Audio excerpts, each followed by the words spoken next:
Hey, hey, it's 28 millimeter RPG here. Rick, your GM. And together we have up on this corner on my above me here is Josh. And over on this Hello. side for me is Gordo. Hey, bud.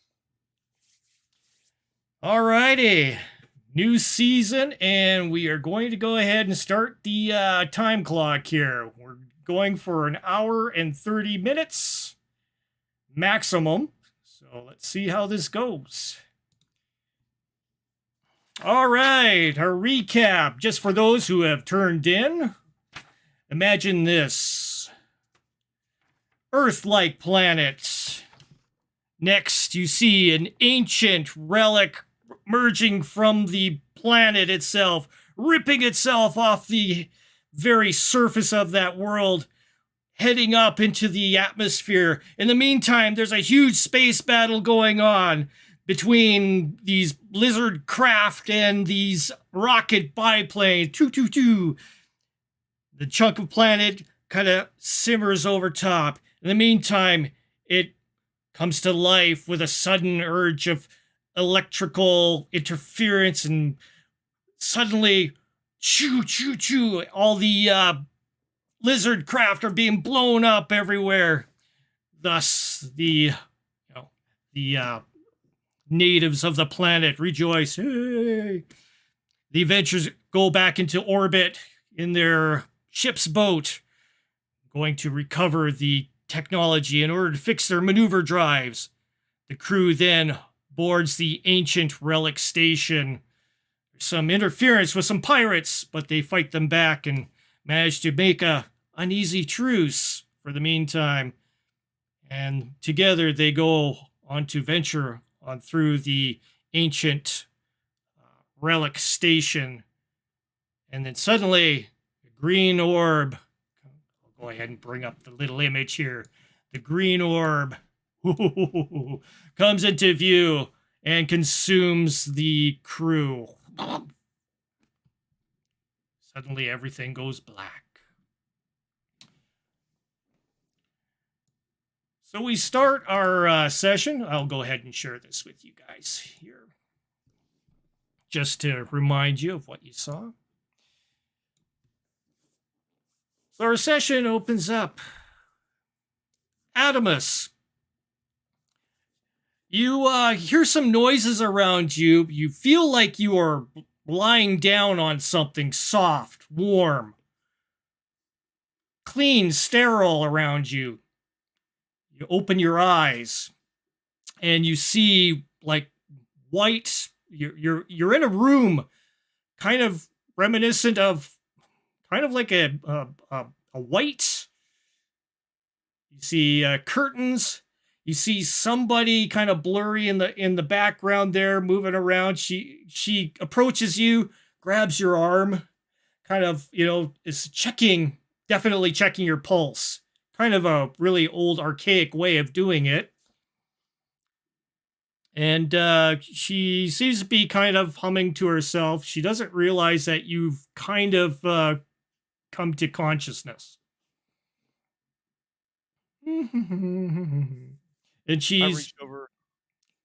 You reach over? I reach over and grab her wrist. Oh, she suddenly, lurches a little bit. I say, "Where are the others?" She goes, others? What are you talking about? You're awake? Wait a second. She kind of pulls away from you and she goes for a buzzer that's in behind your head. She hits it. Okay. She stops.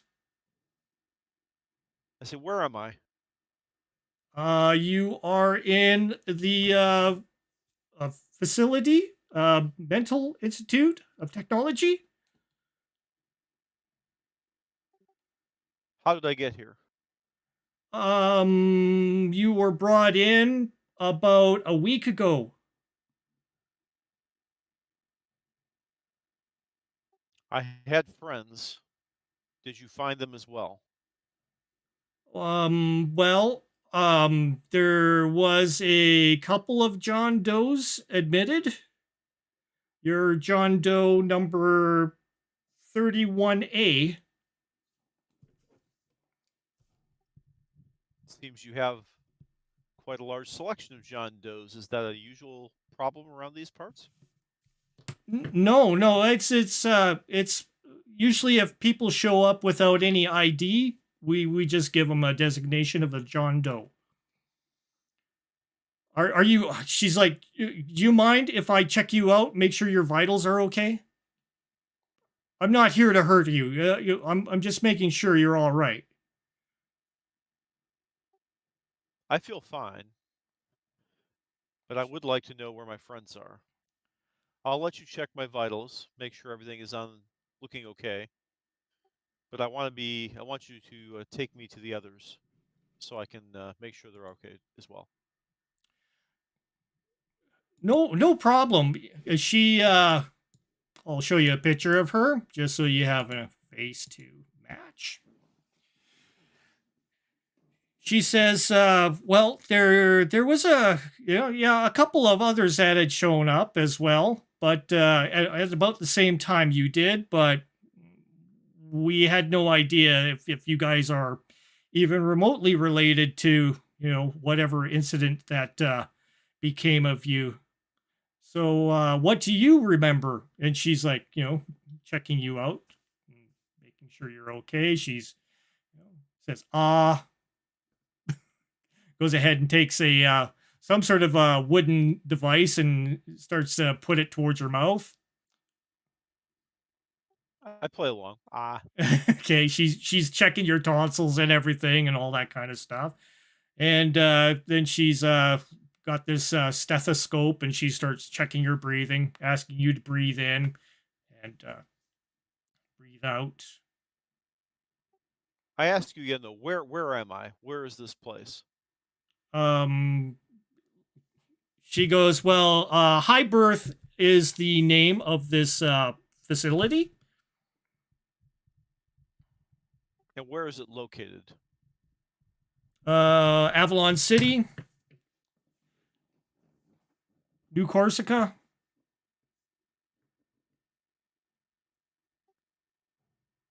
Yeah, see that's the problem is I was not here. I was somewhere else and encountered a strange phenomenon, and that's the last I remember.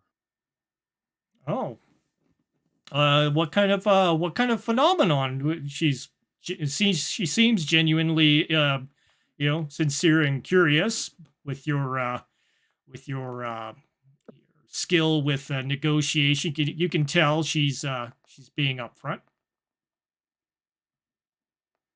If it's all rather hazy, you'll have to forgive me. If it's been a week, it's no wonder I'm a little scrambled feeling. Perhaps we can talk later. But yes, if everything checks out, if you're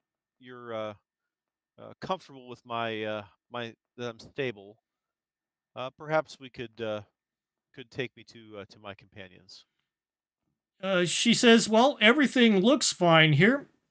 She says, I will leave you to kind of get acclimated. I'll get the doctor to clear you for general admittance and have you taken out of the room and enjoy the general population then." She goes, "All right, John Doe. I'll uh I'll go ahead and make sure I concur with my doctor and find out everything, whether or not we can let you roam freely here." And there's no need to refer to me as John Doe. You may refer to me as Mr. Eilor. Oh, she grabs a pen, writes it down. "Okay, Mr. Eiler."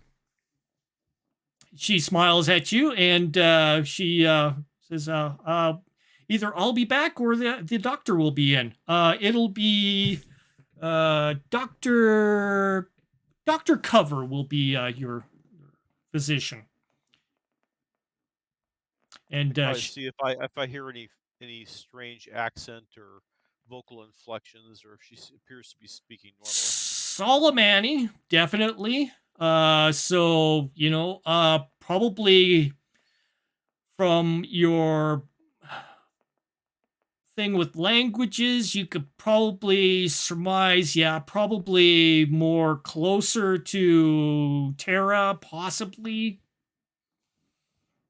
You're pretty far from Solomani territories in this in the universe, so more closer to the Imperium kind of dialects and stuff. But definitely Solomani, and she gives you a nod and heads on out and closes the door behind her. You notice that your room contains another bed, but it's empty, and there's a window. You can see barely, from where you're at on the bed. You can barely see. You can almost see like skyscraper rooftops, stuff like that, from where you're at. You're pretty high up by the looks of it, from where you can see. I check myself out, make sure that I'm not missing any parts. You're looking, yeah. You've got one of those kind of like a patient smock over top of you. All of your items, they're gone. You've been entirely stripped down to naked with just the smock. I'll look to see if there's an IV or any kind of No apparatus attached to me. No IV, but there was a few connections that were attached to you. They're kind of monitoring your system. So it's some archaic looking devices near your bed. Yeah, kind of. Yeah, I get out of bed. I check two things. One, is the door locked? And two, I'm going to look out the window and see if I can get a better view of the street below and so forth. You check the door. It is definitely locked. There's no eye slit or anything. There is no like slit, but there is like a little keyhole round kind of thing in the middle. You think that's where they kind of look in on through the door. And then you head over towards the window and you see this.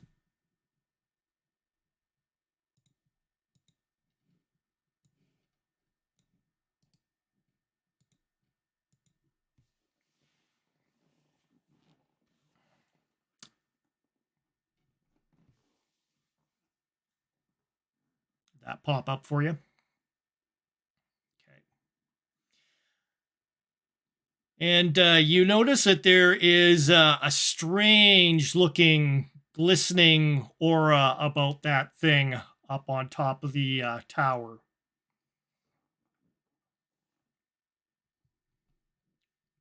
I try to see if I can determine whether it's being generated by the tower or if it's a phenomenon that's independent from it. You're not quite sure. You think something broadcasting that much power, you're thinking with that much wattage output, something is not being seen here. It's being generated. It's either going to be powered from within that building itself, or it's generated elsewhere. Does the window look and see if I can open the window? Negative. It's hermetically sealed. And you look out. You're noticing outside. You can see that there's cars down below, driving around. You're about, you would say, possibly 30 floors up. You're fairly high up. You can also see a big, vast park in between this building that you're in. Heading out, looks fairly, very, treed and everything, green. And you can see that the cars, they're wheeled. But you also notice that occasionally you'll see something zip by that goes rather fast, and they fly fairly quickly, possibly some sort of a hover car that you catch your eyes on. But most of the technology around down there, roughly 90s technology, 2000s technology, just to give your something to relate to. I check the room to see if there's anything that could help me to open the door, or any kind of thing I could use as a weapon if I need one. Yeah, you're checking around. You can find, that there's a couple of cabinets here that have there's like a beaker and stuff. I mean, it's made out of glass. There's a couple of sticks, looks like swabs or something, with some sort of organic material on the end of them. Um, then you notice that there's a couple of small devices that that are made out of some sort of a metal. You could possibly, you know, take those apart and possibly use them for fashion some sort of a shiv or something like that, if you really wanted to get into something like that. Other than that, you do also notice that there is a funny looking black orb up in the corner of your room. And you swear it's got some sort of a shadow in there, that you're seeing something kind of turns on the inside of it. It's small. It's like the size of a baseball basically, but it's kind of clung up on the top of the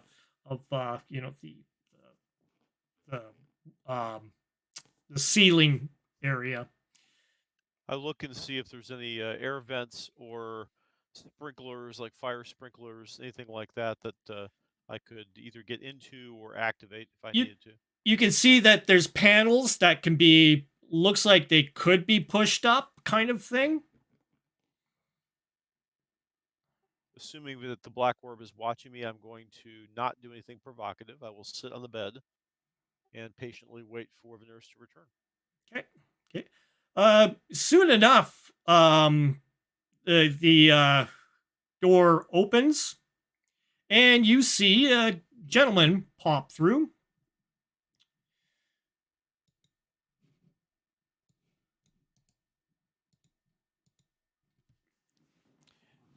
Seems like a younger man,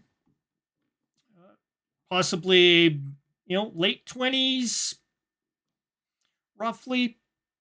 And he says, "Oh, looks at you, Mr. Eilor." Yes, Adamus at your service. Pleased to make your acquaintance, Doctor. He starts writing stuff down.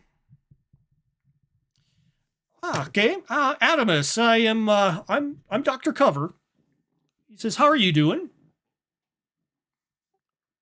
Well, much better. I must confess I am having difficulty remembering exactly how I came to be your patient.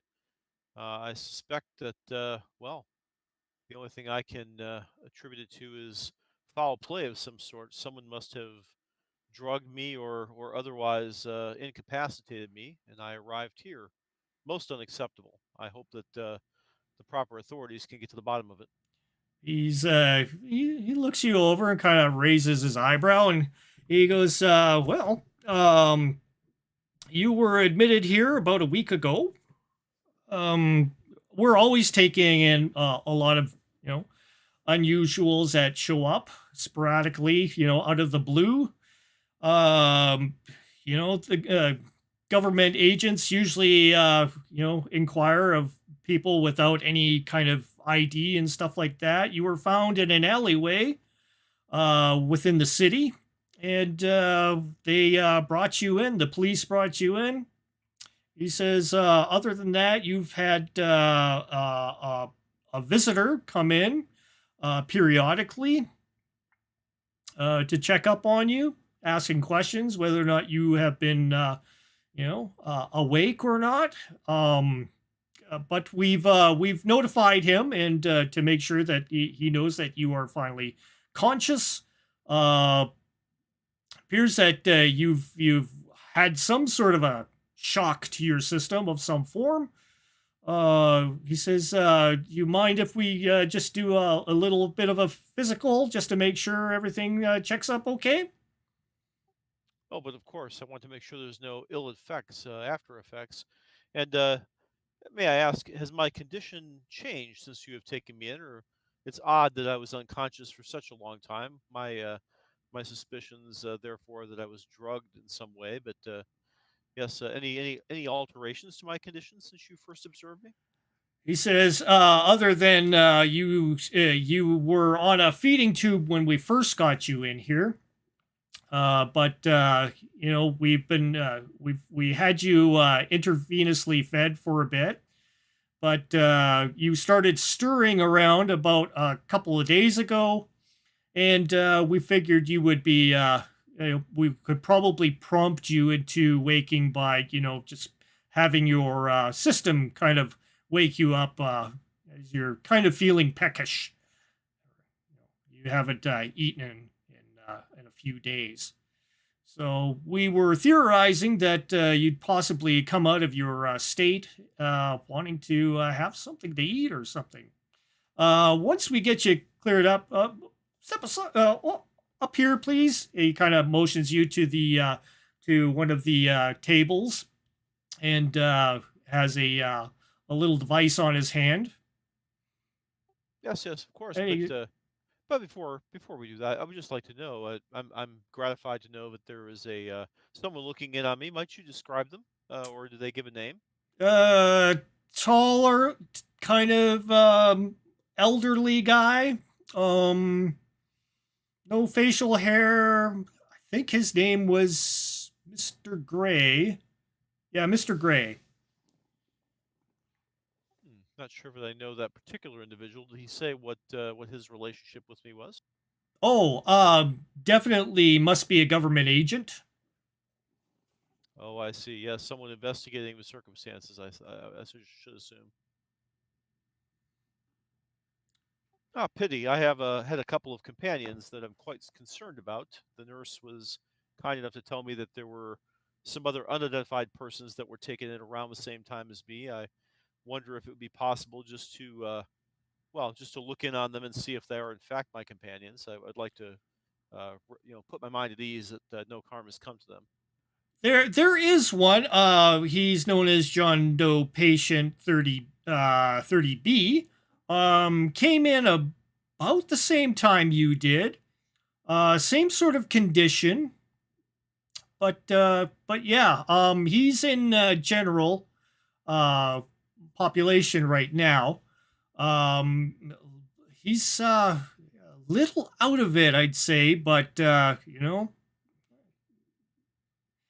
maybe if you know him, you might be able to help him or something. Um, yes, yes, indeed. And may I ask? I'm sure that you ran a full battery of tests. Anything strange to a toxicology report, or any abnormal brain function, or anything?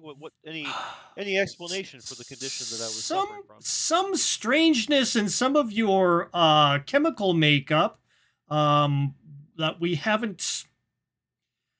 It's some sort of strange anomalies, but we're that's probably why some of the government has been inquiring on you and also patient 30B. Um, could be anything. I'm not into a lot of the you know chemical compounds and stuff that the other doctors were inquiring about and scientists, but they did have quite a bit of interest on your where you came from and such. Possibly from the other side of the planet or what. You do sound like you understand our language, so I take it you're probably been someone who has lived here for some time. Do you recall your address or your country or? I'm not sure if it's the after effects of my condition, but I must confess I'm having a bit of difficulty remembering certain aspects of my background. Hopefully, those will come back with time. But it is troubling not to. to be able to recall all those details. I know that uh, you know, uh, I know that I was in my right mind before before succumbing to whatever caused me to go into this comatose state. I'm so thankful for you for bringing me, nursing me back to health. That is, you can't know the gratitude I have to you.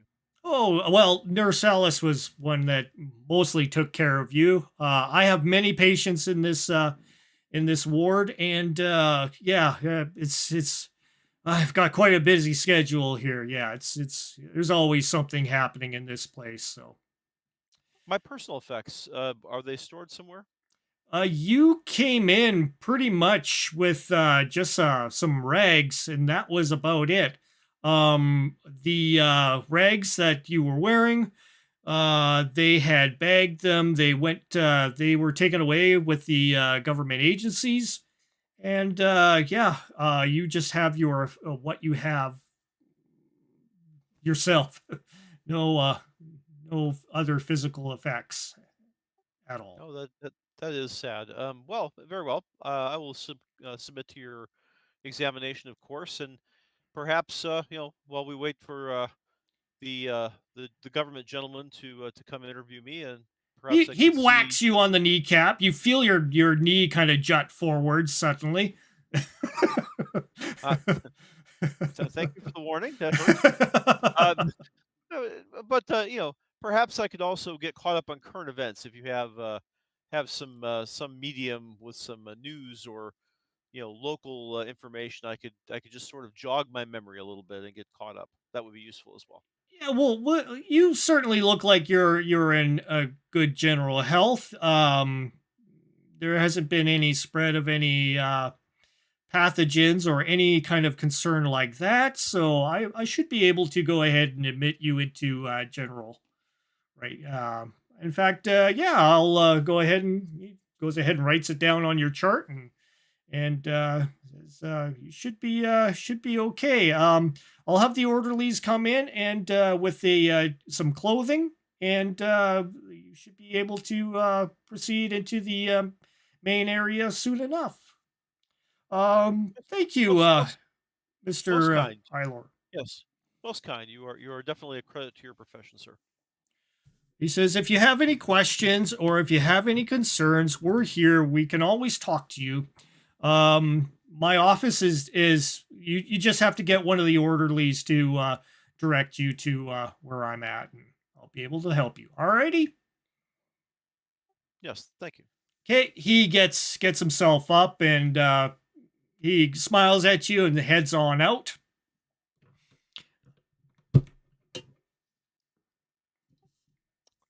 I will look and see did the nurse leave with him, or do I see if she's still in the room? Yeah, she leaves with him.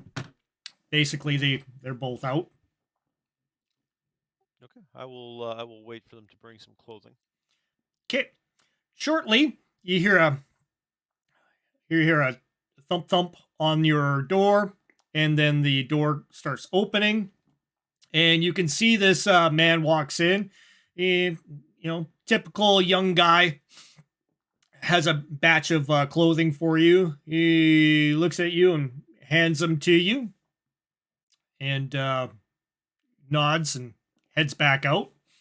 And you can hear him do something to the door, and you can hear kind of like a buzz happen. And he says, you're free to leave at your own will. He looks at your door, and he says, don't forget, you are room number 3.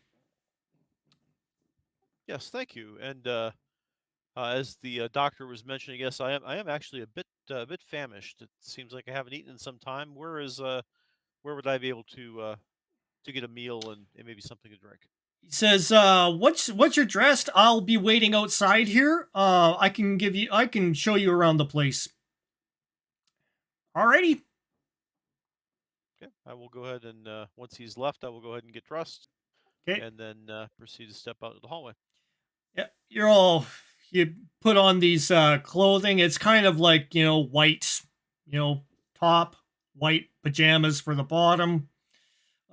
some slippers to put over your feet, and that's basically about it. There's no belts or anything, so everything seems to be attached with these loop with a kind of device that goes through them, a little disc, and it attaches. You end up attaching it and getting everything ready, and you feel like you're fully dressed. Head on out. Outside, you can see that there's a couple of other uh, patients as well.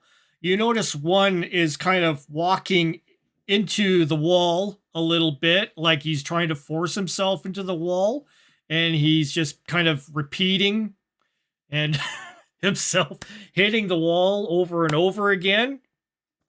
And he, the orderly, looks at you and says, "Don't mind him. Come this way. You want to eat?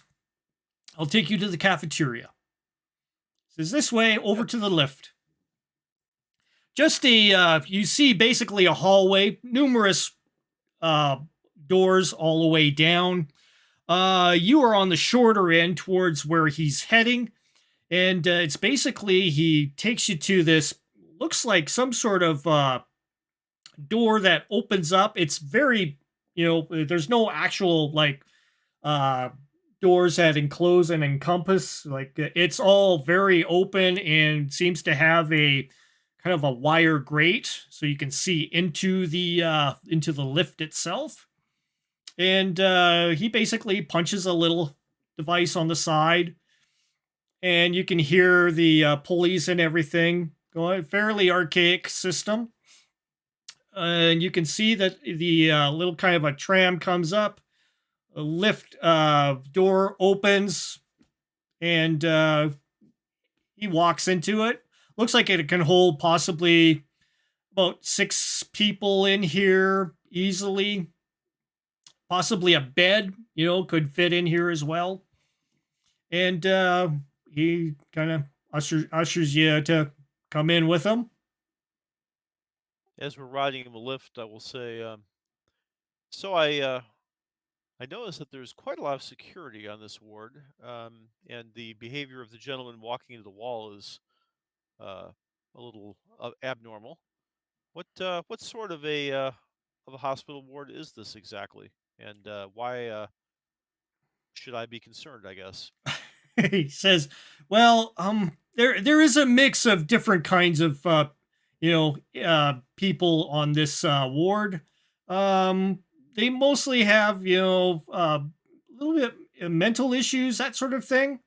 Um, they brought you in like I think about a week ago or so.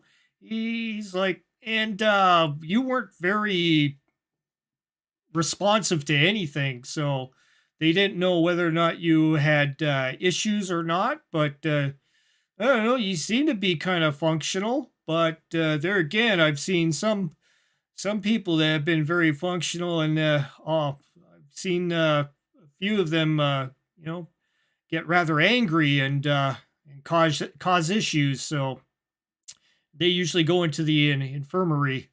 So Yeah, it's very he says, very strange that that someone who is presenting with a comatose state, obviously a victim of some sort of physical calamity, would be placed in a secure ward where mentally challenged and disturbed people are being held. That seems odd. If I was simply comatose, why it would be there? hmm, well, all I know is, yeah, there was only one visitor you had, basically some sort of government guy. Um, he shows up every couple days. He should be showing up possibly tomorrow. Um, so you'll get to meet him. But yeah, this is just the way things are. He's kind of looks at you. So I don't mind speaking to the government officials, but should I be concerned? Am I in any kind of trouble that you're aware of? Not that I know of. You were just brought in as a John Doe, and yeah, we just wanted to make sure that you were okay.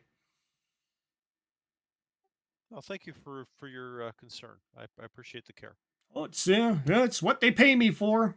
That's why I make the big bucks. He's like, oh, here. Now the doors open up, and you can see that right in front of you is basically a large kind of cafeteria area. You can see numerous people in the vicinity. Some in wheelchairs. Others are kind of looking kind of stressed and weirded out with weird, wild eyes to them.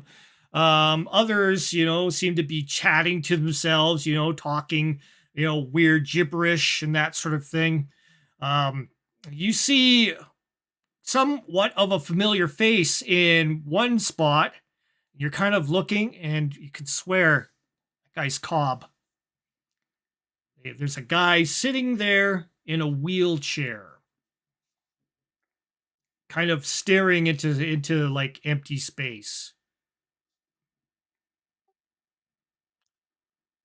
He says, the orderly says, well, you're just come on over here, grab a tray, grab yourself some grub, and find yourself a seat. The place is yours. Don't cause any trouble. So, well, have I given you an indication that I would? I'm not about it. I'm trying to figure out what's happened to me. Totally understandable. I mean, I guess I would be in kind of the same situation too. If I can understand, sir. Get yourself something into your guts, and we'll if you want to have a further on tour, just let me know. I'm going to be over there doing some crossword puzzles. Oh, very good. Thank you. As I walk to the where they're serving the food, I will look around and see if I see any more of those gray orbs on the ceiling to see, You notice that, yes, they're occasionally on, usually in the corners of the rooms. There's one that's in one corner here, and there's one on kind of the opposite end as well. Okay, so I will get some food, and I will look and see if Cobb is sitting in a place where I could take a seat at an adjacent table. Oh, definitely. Nobody's sitting with him. He's all by himself. And he just seems to be in his wheelchair, sitting there, kind of just staring, kind of almost like not at the table, not at the. He's just staring, kind of in his own kind of world. Okay, so I get the food. I take up a seat near him, Mm-hmm. but not directly with him.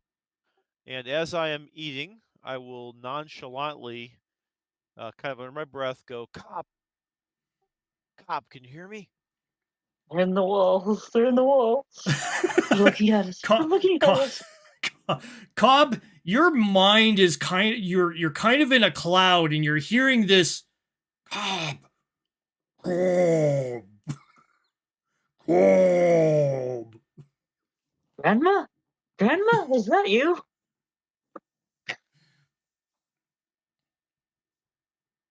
Well, he seems to be saying something anyways. You kind of hear a gurgle, and then he voices out, Grandma? Man, Cobb, you don't look so good. This is Adamus. Can you hear me? Come back to me, man. You're looking pretty messed up over there. Elmo, did you say? Okay, Cobb. Where's Big Bird?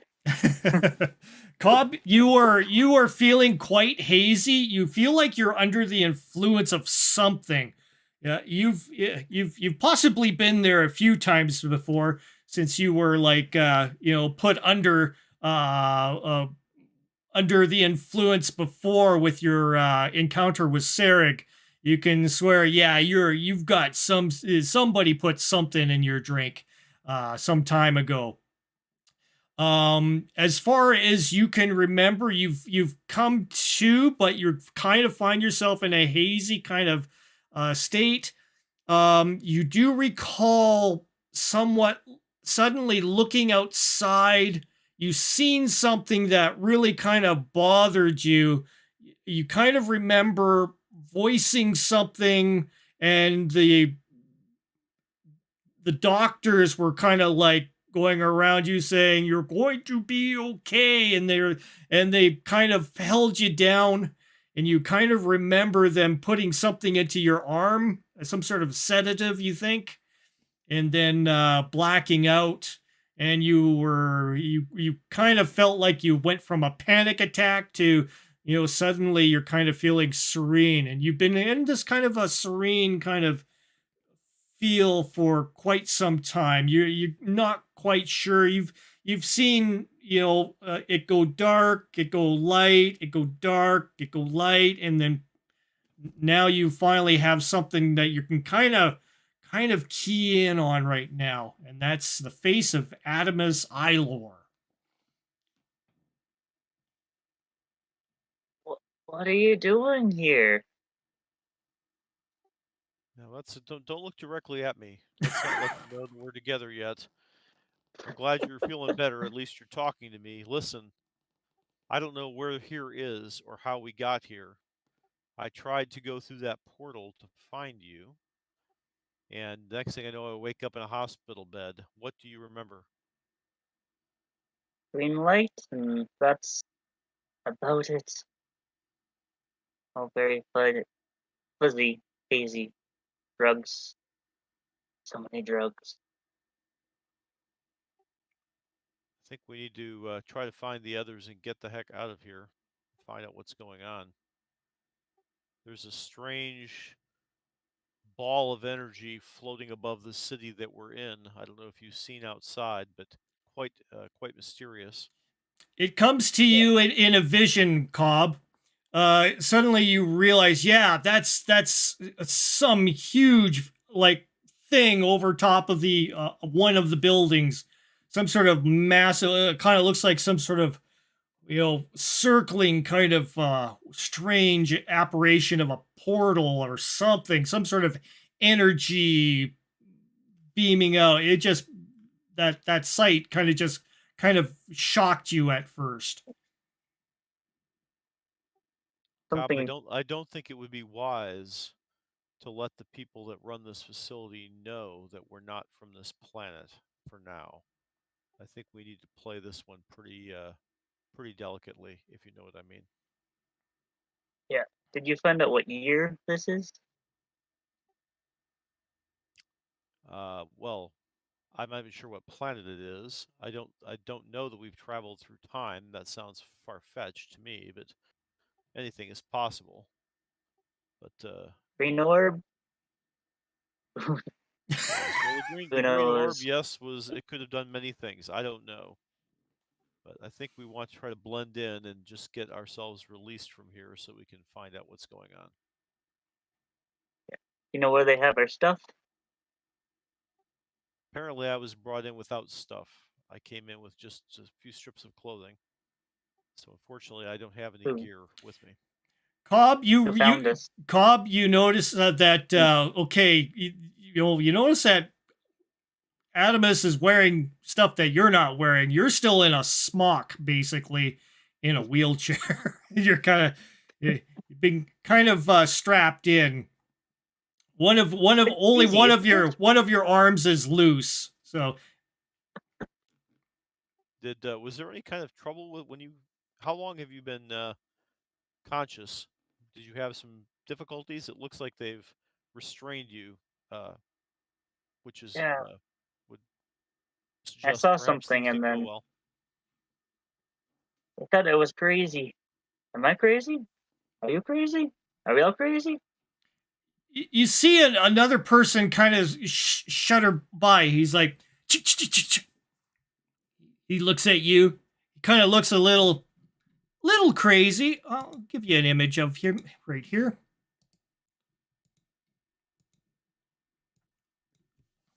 Uncle Freddy, is that you? He's like, "Hey, you're okay, right? You're okay, man. Hey, John Doe." Pretty colors. I'm working on something. I'm Who are working you? on something incredible, man. Like, you wouldn't believe it. I've got so many plans. You gotta tell me some more of this stuff. Some more of these ideas of, you know, of the technology. I gotta go back into the workshop and work on it some more, man. Work on it some more. Think bunny rabbits. Bunny rabbit. What's a bunny rabbit? I don't know, but I hear they taste good. Maybe that's what I'll name it. I'll name it the bunny rabbit. Write that down. He starts jotting down some notes on his little notepad stuff. He's got Ilor. You notice that he's got some sort of equations written down there that you're kind of like, oh, you're suddenly realizing this guy. He's got something going on here, some sort of equation written down that you've seen, in your past, since you have a background in, engineering and stuff and electronics. You're kind of keying in on his paperwork here is there's some solid stuff on his notes here that you're noticing. Hey, it's looks like you have some interesting ideas there. Do you mind if I take a closer look? You work for the government, don't you? Don't you? No, we help. Not We help. me. Roll a what's your roll for your skills here? You'd have a diplomacy or something, I think. Yeah, diplomacy, please.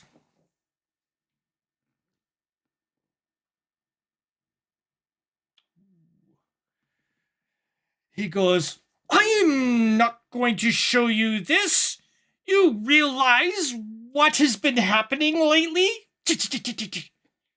They had to remove the green. They had to remove the green jello because of John Doe. Well, I didn't know that. That's terrible. What other colors of jello do you have? You know the cost of that? Madness. Extreme madness. He goes, you, sir, are going to have to earn the right to look at my notes. Ah, well, how would I do that? We will, I don't know. We'll have to, John Doe, can I trust this guy? Yes. If you Are you sure? Are you sure? Yes, think of the rabbits. You have been giving me such insight. I've almost got it all worked out, and we will be out of here soon. But don't I'm hoping we do. Don't tell the orderlies, though. They might. Not a word. I might have to go back to the room. I don't want to go back to the room. Okay, I'll I tell you what, sir. He points at you, Adamus. If you can help me with my project, then yeah, I'll share my notes with you and we can collaborate. All right? Yes, well, I'm always happy to help those that need it. Okay, but the first things first, you need to convince them to bring back the green jello. I know John Doe doesn't like the green jello, but we need to bring it back. Please. John, what do you have against green jello? I don't like green. It reminds me of something. But for the sake of our friend here, surely the green jello is not a problem. That won't hurt anything. You notice the orderly is kind of keying in on your conversation, and he's kind of moving in towards you guys. He's like, Adamus, are you okay here? Like, everything okay? We don't have to put Jack away for a little bit. He's going, no, don't be putting me in that room again. I am okay. Orderly, Jack, can I can I go to the workshop, please? I know I won't. I won't complain about the green jello. Okay. He kind of looks at Jack and goes, "Okay, Jack. Okay, we'll give you a pass." He goes ahead and pulls out a green card, and hands it to Jack. And Jack is, "Oh, thank you. All right. Okay, guys. I'm going to the workshop. Okay. I'll talk to you guys To the later." Jello.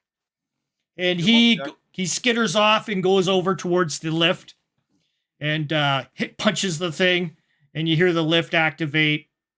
And then soon enough, the lift opens up, and he steps in, looks back at you guys, and he's like,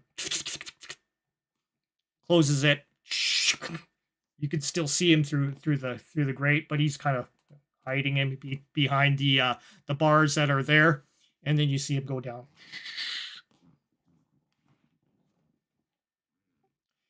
I'll look and see if the orderly is moving away or. Yeah, the orderly is just he's like all kinds.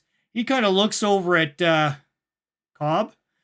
He's like, you okay there, John? Please. Okay. Gave me too many sparklies. He says, maybe we gotta up your meds. Alrighty. See you guys in a bit. I'm just gonna go back to my corner there. Don't cause any trouble. He heads off. Bring back the Jello. Hey, Cobb, let me ask you a question. Apparently, Yeah. there's been some government mook that's been looking in on me while I was unconscious. Has anyone been watching you or contacted you? Think so. Hard to say. They all kind of been watching. So Cobb, They gave me some of the good stuff. Cobb, you recall a couple incidences of a man in a suit, but he never really talked to you. He kind of like looked you over kind of closely and walked away from you a few times. You've never had any conversation with this gentleman. The other person that you've known is a nurse that looked in on you and checked you out every once in a while. That's basically about it that you can recall. Yeah, I haven't seen much. They just think I'm crazy. Any sign of the others? You haven't seen anybody. No. Seen lots of crazies, but not those crazies. We need to get you out of that wheelchair. Play it cool for now, and see if you can get the doctors to let you out of there. I'll put in a good word with Okay. Dr. Cover also. See if you can help our Jello friend. Maybe he'll know something. Yeah, he's not from here. No. Might be useful getting us not just out of the hospital, getting us back home. Yeah. Okay, you see one of the other patients start getting kind of abrupt and starts throwing his plate around and everything. The orderly goes ahead and starts to restrain him and such. He goes ahead and grabs something from his lapel and shouts, "Directed one." And you see a couple of more orderlies start popping into the room here. They go ahead and restrain this guy, start holding him down. While that's all happening in the commotion, I am watching the door that they come in through and trying to get a sense for the procedures that are used here and who's activating the door, how it's being locked. Yeah, how many personnel are here, that sort of thing. You notice that there is only three. There's three orderlies here currently. There was only just the one that was here. and then that door that they came from came in behind where you get your food, basically. Looked like some sort of light turned on when that door opened, kind of idea, and then it turns off. Kind of, it's got some sort of a fail-safe lock or some sort of mechanism behind it. You think that they need some sort of ID or some sort of procedure to, like, maybe it's a card or something like that. Possibly something that was akin to what Jack has, possibly. I'm gonna make the rounds of the other patients while the commotion is going on. I'm looking for anything out of the ordinary, kind of like Jack's equations, to see, or overhearing conversations to see if I detect any other odd behavior. You're looking around, yeah. You see, there's one guy. He's sitting in the corner there. He's like looking through a magazine, flipping through like the pages, like a paper magazine kind of thing. And you can see that there's, all kinds of little news blurbs and stuff on the thing that he's reading. Other than that, a couple other patients, they just seem to be kind of semi uh, comatose, kind of like the way Cobb is when you first seen him.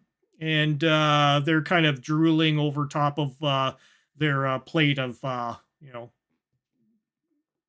food, typical cafeteria drivel, a couple of sandwiches, some mushy soup, that sort of thing. Kind of try to take a peek at that magazine and see what the top news stories are right now. Oh, okay. Yeah, you're looking at it and it's showing, general information about it seems like there's been a vote and such going on. New person has been elected president of the of New Avalon, and just some general information. Other than that, you can see pictures of the city. You notice that you can see a picture of the city as well, where it's showing that building that you have seen outside, and in fact you can there is windows in this cafeteria area, and you do see that they face out towards that tower where the vision is above. But you notice that in the pictures there is no disc of light floating over top of it. Gotta see if there's a date on the magazine, if it makes sense to me. Yeah, you're looking at it. It's giving you some numbers and such, and you're not really recognizing any of it as being any kind of imperium indication of date or time or anything that you recognize. This is something totally foreign to you. You do recognize the lettering and stuff. You can tell that this is Soleimani. Okay. I will, once the commotion has died down, I will try to just casually walk up to the orderly and point out through the windows and say, "Not sure I've ever seen, or that I'm familiar with what that is in the sky. Can you explain that? What exactly is going on up there?" Well, he looks over. His friends are finishing up on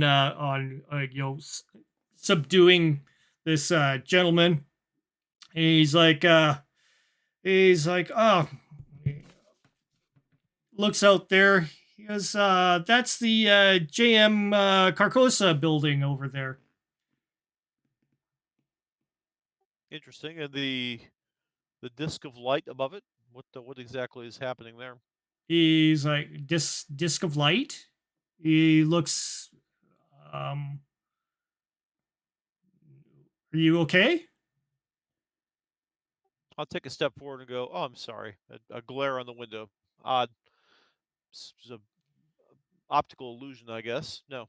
Oh, interesting building though. Quite impressive. He looks out there. Yeah, he's yeah, just the building. Maybe you're seeing some sort of cloud or something. Yeah, glare on the window. No worries. What happens at that building? Who owns that? Oh, he's like, it's a government building. They erected that like 4 years ago. It was quite interesting. They constructed that quite quickly. It was pretty interesting. Big big turn of events happened back then. Yeah, all this new technology and everything. He's like, and so the police, they some of the coolest stuff. Yeah, have you seen what they have? Those flying cars and stuff. Oh, I saw Amazing technology. Can't wait to yeah, see what the future holds. He says. the government generally pretty well received here, well regarded. Everyone happy with the government? Oh, yeah, definitely. It's I'm I'm set on a couple more years, and I've got myself some vacation time and all that. It's been really good. Working for the government's awesome. Oh, so you work for the government. Very Oh interesting. yeah, Yes, I must say that again, my memories are rather foggy. Whatever happened to me is making it somewhat difficult. I'm sure it'll come back in time, but well, how exactly does the government work? Is it are the leaders elected, or is it appointed by someone, or how does that work exactly? he goes. Oh yeah. There's an election. There's a election. What was it, a month ago? Was that Harry? Was it about a month? Yeah, it was about a month. Yeah. Um. And yeah, we got ourselves a new leadership, and yeah, everything's okay so far. Um, do you recall? You don't recall anything about that kind of stuff? I mean, Well, it's just vague. The problem is that it seems that my memories are kind of scrambled a little bit. I don't know again what put me in the coma, but whatever it is, well, I hope the doctors can get to the bottom of it. he kind I of don't. he's like, oh, wait a second. He goes ahead and says, oh, maybe something like this will jar you. Um, he's like, Harry, hey, go in the closet there and go grab that Ori. And Harry's like, well, why do you want that piece of junk? It was maybe it'll help him. It's got the globe on it and stuff.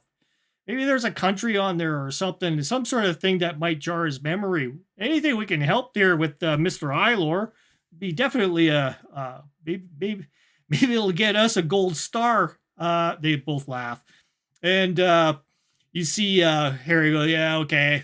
He goes over and into the closet there, starts tooling around. Oh, there it is. He grabs it off the shelf, brings it to you, brings you over this globe, and you notice that there is two other globes attached to it. So there's a large globe, and then there's two others, smaller globes to it. And he brings it over to the table and plunks it down. And he shows you, and he basically turns it's basically a globe showing you the land masses of the world, and you can see there's one that says, he's got it says North America, it's got South America. What you're reading on there, it's got a couple of big oceans and stuff. And you notice that attached to it is one. It's got a orb. It's called Luna. And then it's got another orb on the other end, and it's red. And they're kind of both on the opposite sides of this orb of the globe. I try to recall if I know much about uh, Earth or Terran geography.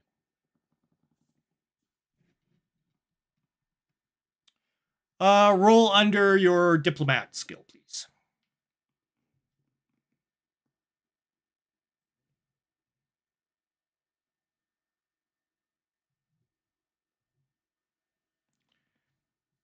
You recall, and yeah, this is definitely something very you've seen this before. It definitely looks like Terra. but there's only one moon around Terra. And this has a second one. And as you turn the globe around to see the second one, the other orb around it is kind of reddish. And it says Nibiru on it.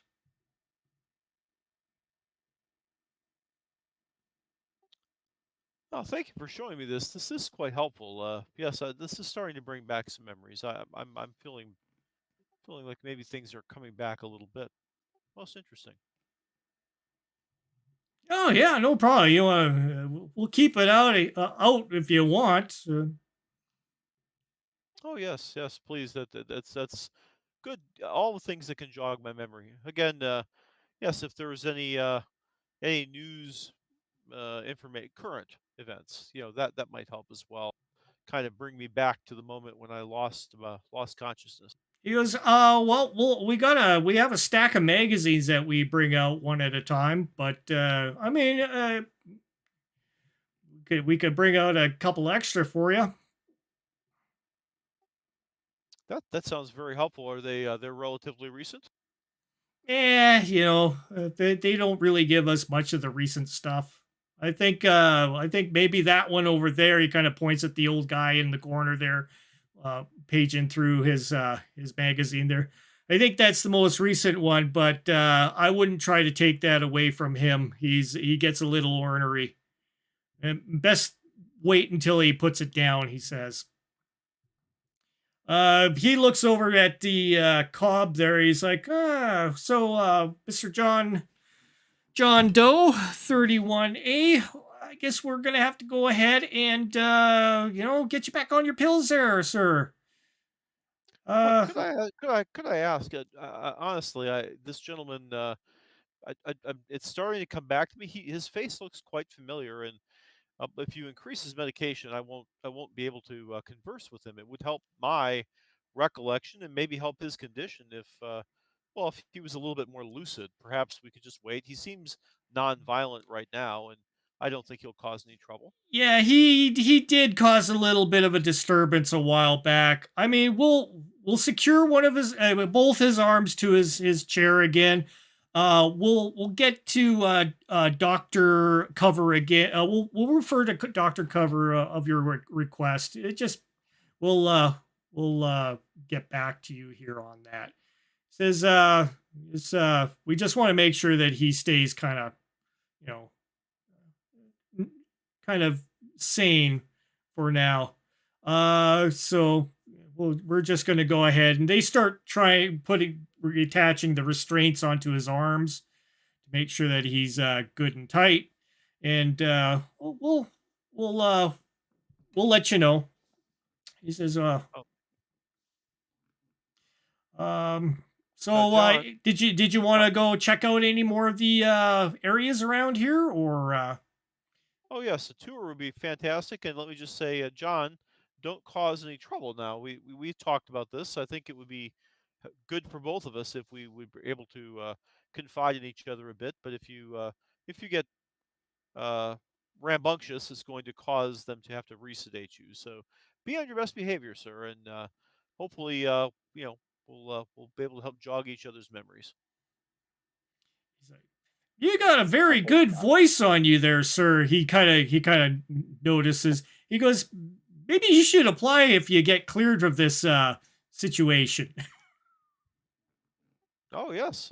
Well, I don't know what my occupation is. It hasn't come back to me yet, but I certainly will need a job of some kind. He goes, okay, well, I guess we can go ahead and do a little bit of tour. Did you want to take Mr. John Doe with us? Mr. John Doe, do you want to come with us? He kind of gives you a little bit of a nudge. I know. It looks like Mr. John Doe wants to come with us. That sounds fine. He goes, all righty, let's go. Come on. We're going to go check out the workshops. Come on. He starts wheeling him over. He's like, come on, Mr. Eilor, let's go. We're going to go down the stairs. He punches the device on the side there, and You see the lift comes up, opens up, wheels Mr. John Doe into the lift. He nods you in, and down you go. Down you go one more floor, and it opens up into a hallway where you see basically a door, and then you see the end of the hallway. On the one side of your one's called craft room, and the other one's called the workshop. So he says, which one do you want to explore today there? Oh, let's check in on Jack and see what's going on in the workshop. The workshop. He goes ahead and pulls out a card and flashes it up against the wall. Ding! It goes ahead and lights up green, and the door opens. You guys, he wheels in Mr. John Doe, and you follow in behind. And you can see there's a couple of guys in here. There's one guy hammering on the table itself with a hammer, just making a racket. And he stops as soon as you guys walk in. And then you can see Jack is over in the corner there. He's going, finally, okay, I've had enough of that guy. Orderly, can you get rid of him? He's way too noisy in here. I'm trying to work. And the orderly kind of looks and just shakes his head. Okay, come on, Tobias, let's go. He goes over to Tobias, which is definitely the guy with the hammer. He says, playtime's over, let's go. Goes ahead and starts taking him up to... I got a warning sign here. Hold up here. Sorry, guys. Ricker. Yep.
Sorry about that.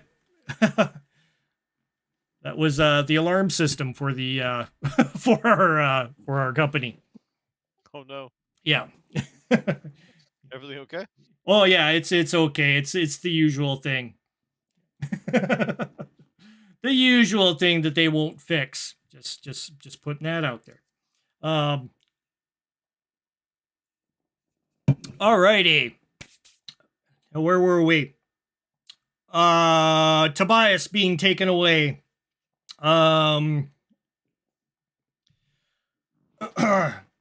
So anyways, the orderly goes ahead, and sorry everybody about that. That was a important phone call that I had to take. But anyways, yeah, Tobias gets taken away by the orderly, and basically you guys are kind of left in the workshop here with the with Jack, and Jack's kind of looking at you guys. He's like, I'm almost ready for the breakthrough. Can you feel it? I feel it, Jack. What exactly are you working on? Okay. Maybe I can help.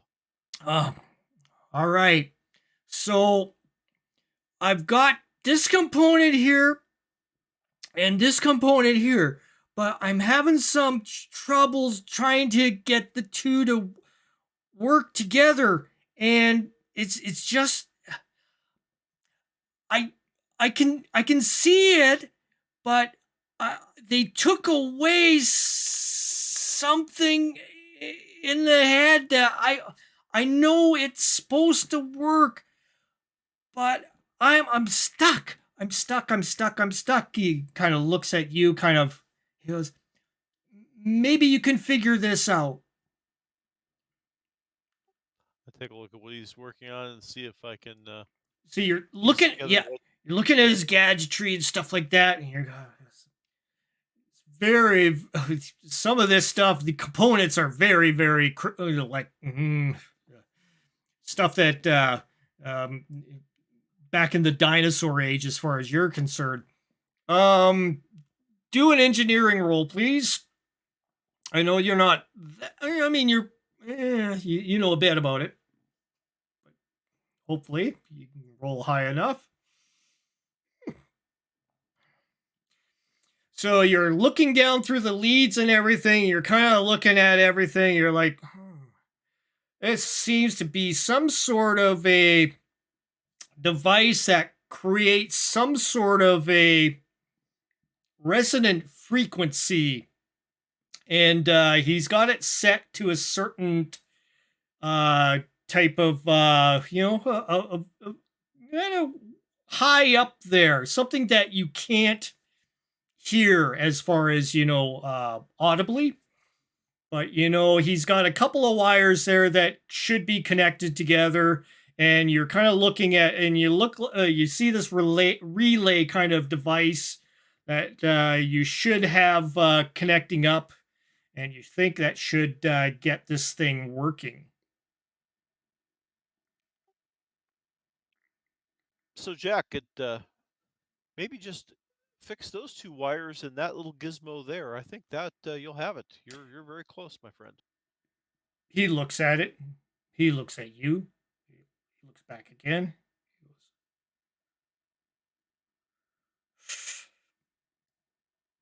are you sure? I think so. Yes, I think I see where you're going with this. Okay, he takes the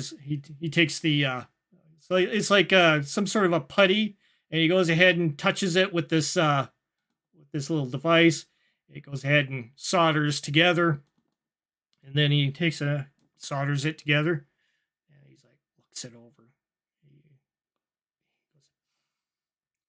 Okay, John, I want you to have the honor of turning this on. The switch is right there. I know you can do it. Oh, Can't read. wait. His hands are tied. I don't think he can do this. Oh, you're the creator. You should do it. Go ahead. Are you sure? Of course, yes. Let's see what happens. Okay, here we go. He goes ahead and starts, you ready? You ready? Suddenly Ready. the orderly comes back in and he goes, okay, here we go. And he hits the switch. Suddenly, you start seeing everything in black and white. Josh, you start seeing everything in black and white too. It's like your eyes switch from color to black and white. And you see the orderly over by the door, and suddenly you see basically his face turn totally different on you, and you're seeing some sort of like crystallized kind of eyes on him, and kind of like almost like a bug-like mouth on him. And that's where we'll end the session for tonight. Very nice. That's a good reveal. Good. Alrighty. Yeah, sorry about the little bit of a little bit of a jarring thing there with the alarm company phoning me. But that's the way managers go, right? Okay. But anyways, thank you, Josh, for entertaining us with your wonderful crazy antics, and you too, Gord, for being our star for tonight, for getting us through this session. And well, hopefully by next week we will have Spencer again. Fortunately, we were at a place where we could go ahead and have everybody kind of separate and have a little bit of role play going on without Spencer in this situation. Unfortunately, tomorrow, because Spencer is integral with the with what we're doing with Godforsaken, I would like to delay that. So we've all kind of agreed. Yeah, we'll wait until Spencer's motherboard is fixed, and then we'll be able to continue with him, because him and his vampire-ish character would be very important in the situation at hand. So all you guys, everybody who's showing up, I haven't looked at the chat or anything. We're keyed in on our role play here and our game sessions. So I try to ignore a lot of that kind of stuff until after. Awesome, interesting session. And like I did before, I did do a pre-recording of what my prep was for this. So we could, once this entire episode is over, I'll be able to reveal that to everybody, what I did for prep. And I'm also going to do a little bit of a follow-up on what I'm going to do to kind of enhance my prep, of course, for what has occurred with us today. So I do this in order for other game masters out there to kind of, key in on how to prep their sessions a little bit better. I'm not the best at it, but I figure some of my ideas might be able to help other game masters out there, kind of widen their horizons and let a little bit more freedom reign in on their sessions, to kind of be open on all kinds of clever ideas. You'll be surprised at what I had to ad lib here on some of this. So anyways, it was enjoyable. I had fun role playing some of the characters myself. So anyways, we will reconvene on this next week, same time and everything. Thank you everybody for tuning in and enjoying this session with us. We will pop back in. You guys want to say anything before we head on out? Nope. Thanks for watching. Have fun. Yeah. Thank you for watching, and see you next time. Yeah. And for everybody out there, we got the old subscribe now vignette going on here. So if you like what you see, hit that subscribe button.